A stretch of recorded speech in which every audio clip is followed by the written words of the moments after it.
Quais são os sintomas de uma alma doente? Primeiro, não lê a Bíblia.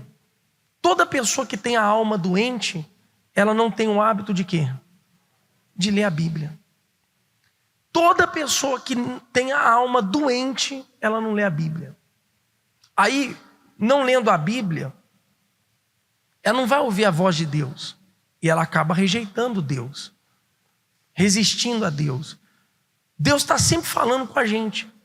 Deus está sempre falando com você, mas como você está com a alma doente, lá fora as pessoas estão com a alma doente perturbada.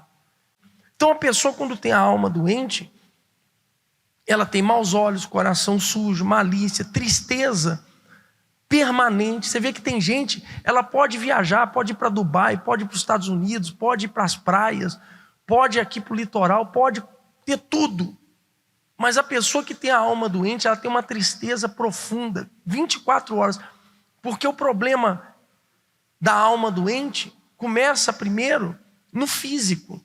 É uma perda que a pessoa tem na família, é uma perda de um filho, é a perda de um pai, é a perda de uma mãe, a perda de algum negócio econômico, de uma empresa, do trabalho, da condição, do trabalho dela, da empresa, de não ter o conforto que tinha. Começa no físico. Começa na vida sentimental, no relacionamento conjugal, a traição, o abandono, a rejeição. Esse problema no físico, os ciúmes possessivos, você vê que tem mulher que ela é ciumenta.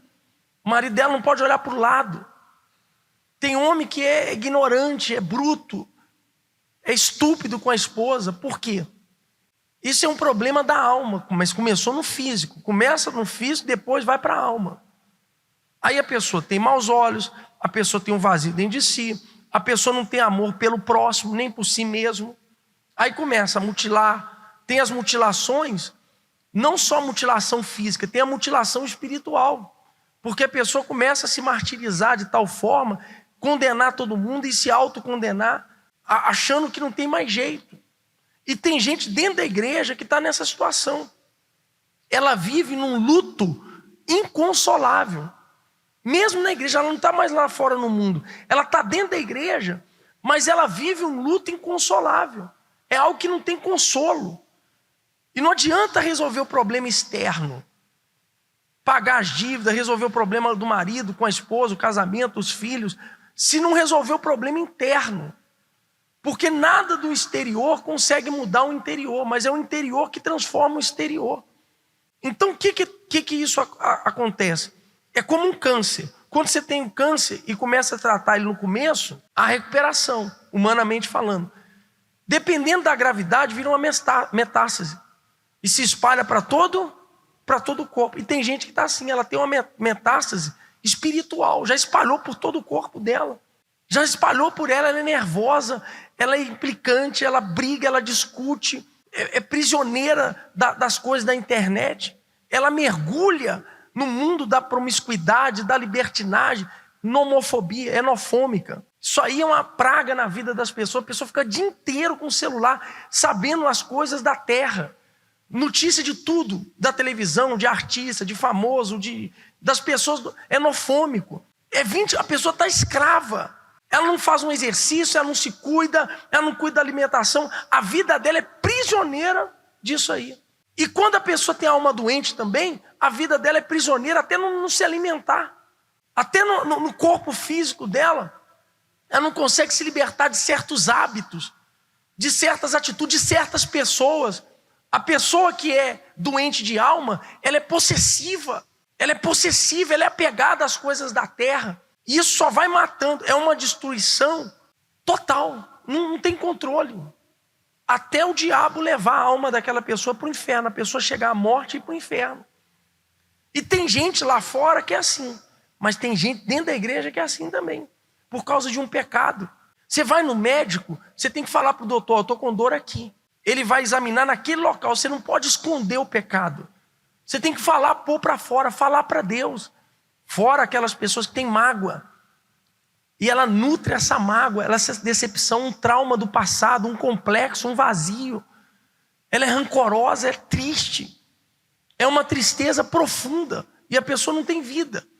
Salmos 32. Pode abrir quem está com a Bíblia aí. Só tem um jeito de curar isso: a fé. Mergulhar na palavra, mergulhar em Deus. Davi disse assim no Salmos 32, a alegria do homem perdoado, ou da mulher perdoada. Versículo 1, bem-aventurado aquele cuja transgressão é perdoada. Começa no físico, depois vai para dentro, e pode virar uma metástase espiritual dentro da pessoa. E cujo pecado é coberto. Quer dizer, bem-aventurado, feliz, um homem ou mulher, aquele cuja transgressão é perdoada, o pecado é perdoado, e cujo pecado é coberto. Bem-aventurado o homem, versículo 2, a quem o Senhor não imputa maldade, em cujo espírito não há engano. Olha o que Davi diz: quando eu guardei silêncio, o meu pecado, envelhecer os meus ossos, pelo meu bramido em todo dia, porque de dia e de noite a tua mão pesava sobre mim. É a alma doente, é a alma enferma. São sintomas da alma doente. Tem gente na igreja que é assim, o Espírito Santo não entra nela. Por quê? Porque ela está com a alma doente. Assim como o mundo mergulha nas coisas da carne, para você curar a sua alma, você tem que mergulhar nisso aqui, ó, na palavra. Mergulhar na palavra. Você vê que tem marido que não para com nenhuma mulher. Ele é casado, mas ele está preso a outras mulheres, tem relação extraconjugal. Quando não trai fisicamente, trai espiritualmente, mentalmente. É prisioneiro dos olhos. O coração tem raiva, é agressivo, é violento, é ansioso demais, é preocupado com tudo, é materialista. Davi disse: o meu humor se tornou em sequidão de estio. Por causa do pecado dele, isso pesava nele, até que ele confessou: confessei-te o meu pecado e a minha maldade não encobri. Dizia eu: confessarei ao Senhor as minhas transgressões, e tu perdoaste a maldade do meu pecado. Então você tem que perdoar. Você não pode encobrir o pecado. Você tem que falar com Deus. Para que haja um dia de Pentecoste em você, que foi a descida do Espírito Santo, e você seja cheio do Espírito Santo, sua alma precisa ser curada. E não há consolo. Você pode conquistar, você pode ter dinheiro, mas se a sua alma é doente, você pode ter fama, você pode ter glamour, ter sucesso, mas você não vai ter paz, enquanto você não vomitar e se libertar na sua alma. E para se libertar na alma, só a fé. Vamos em Ana, capítulo 1, 1 Samuel, versículo 10. Penina ficava atrás de Ana, perturbando Ana. Mas o problema de Ana não era porque ela não tinha um filho. Tanto é que quando ela fez o voto, quando ela se derramou diante de Deus, ela fez o voto e falou: esse menino eu entrego. Eu vou entregar para o Senhor, eu ofereço ele. 1 Samuel capítulo 1, versículo 10 diz assim: ela, pois, com amargura de quê? Amargura de alma, orou ao Senhor e chorou abundantemente.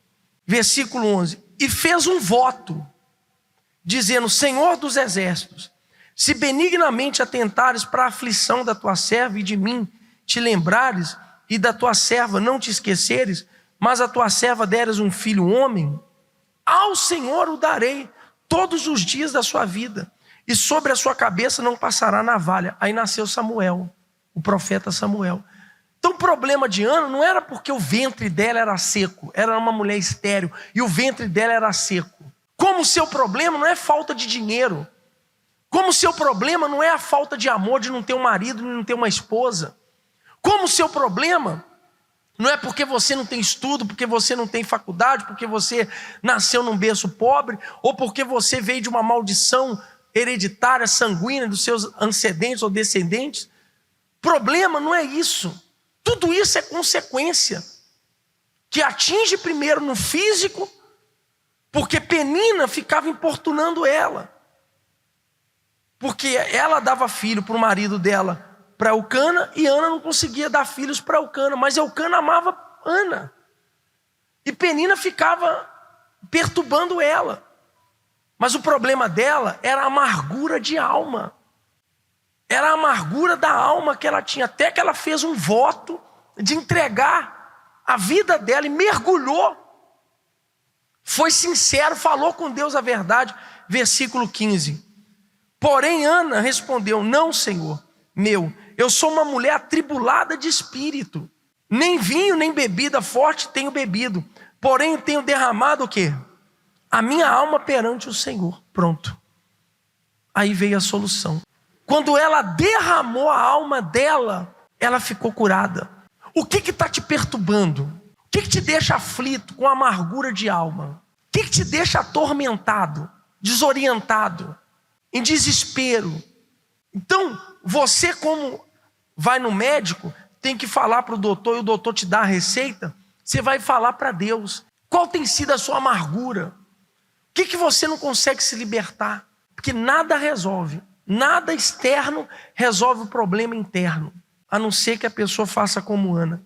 Eu sou uma mulher atribulada de espírito, porém eu tenho derramado a minha alma perante o Senhor. Então, tem gente que ela está nesse processo de declínio, de queda. Nós vamos entrar num processo de reconstrução, de restauração, de avivamento, para que Deus possa te usar, para que você seja um expoente na mão de Deus. Quando a pessoa tem a alma atribulada, a alma doente, ela fica na igreja anos e anos e não dá fruto. A fé não desenvolve. Ela não consegue ganhar alma, ela não consegue evangelizar, não consegue ter amor por ninguém. Quanto tempo você está na igreja, sua vida não sai. Você pode até ter prosperado financeiramente, mas você ainda continua, tem algo te atribulando, tem algo que te tira a sua paz.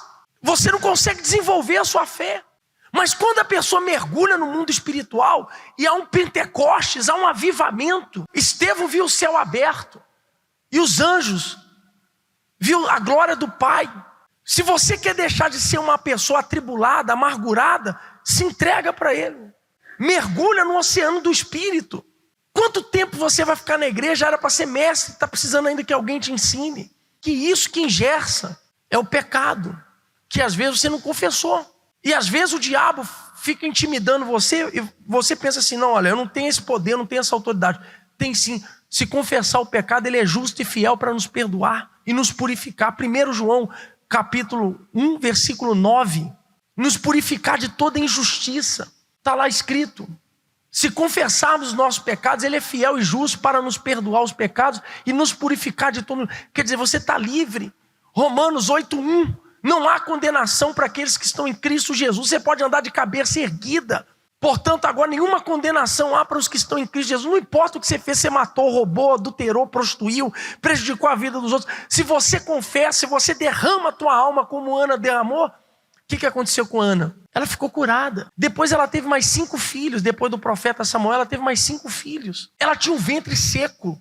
Mas o problema dela não era o ventre seco. Como o seu problema não é externo, não é porque você não é casado, não é porque você é solteiro, não é porque você não consegue se libertar de uma paixão antiga sua. É a alma amargurada. Precisa se derramar diante de Deus. Se Deus falou com você através desta mensagem, compartilhe. Inscreva-se em nosso canal e não esqueça de ativar o sino para ser notificado das próximas postagens.